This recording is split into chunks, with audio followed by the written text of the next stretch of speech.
Toronto Ultra benched Methodz and brought in Insight, and Insight, a very good showing for him in that Thieves series they had. I think he was 2 kills away from the all-time S&D kill record, I think, in CDL. Shoot. He had a lot of kills. He had a really, really great game.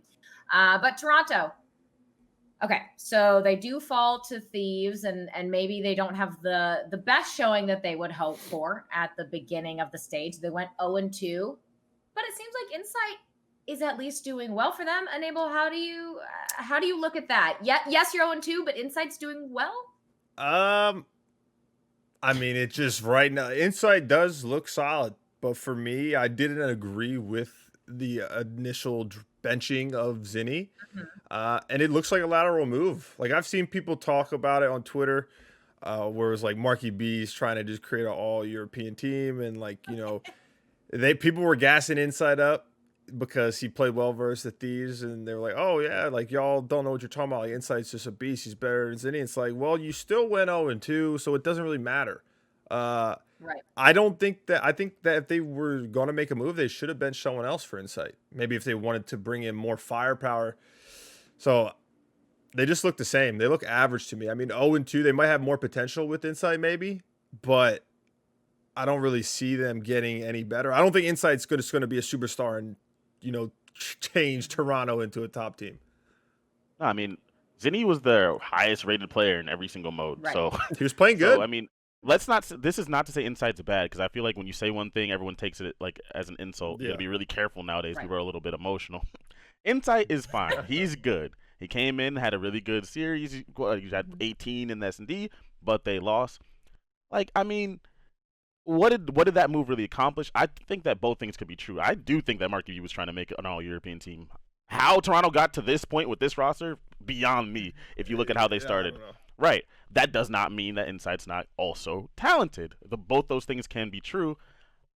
It does feel like Ian said, like a lateral move. When you look at Toronto, they didn't get worse dropping Zinni, I don't think, even though Zinni was their highest rated player, but they definitely didn't get better. The guy had a really good map. Yeah. Really, that's what we're talking about.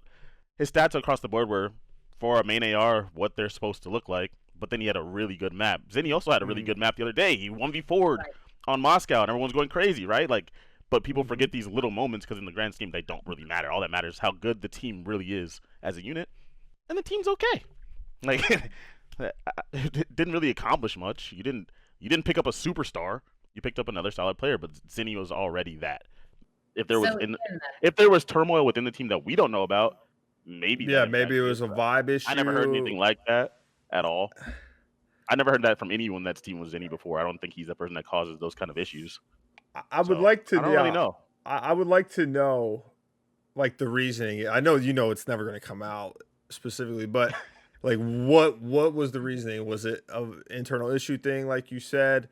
Was it maybe they thought it was a pacing issue?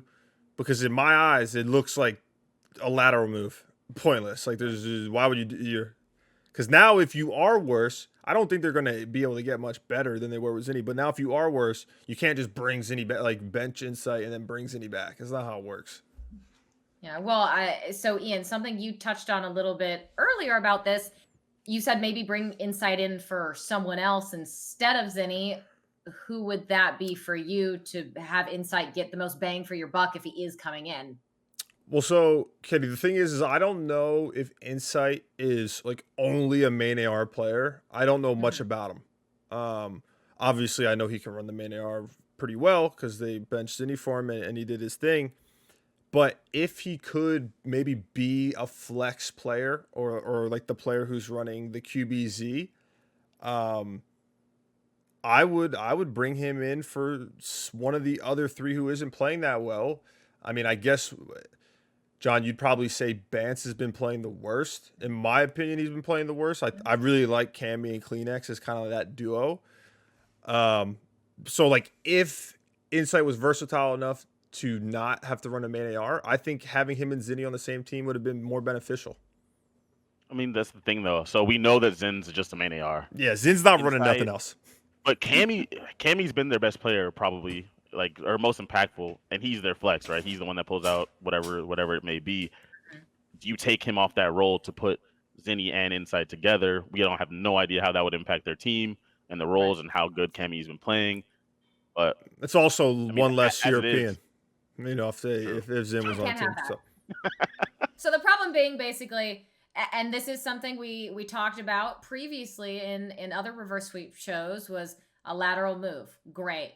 You made it. You're not necessarily better. You're 0-2 to start stage 2. So we'll have to see what Toronto decides to do moving forward. Do they keep an inside? Do they try and bring back Zinni? How does that dynamic work? We'll have to wait and see.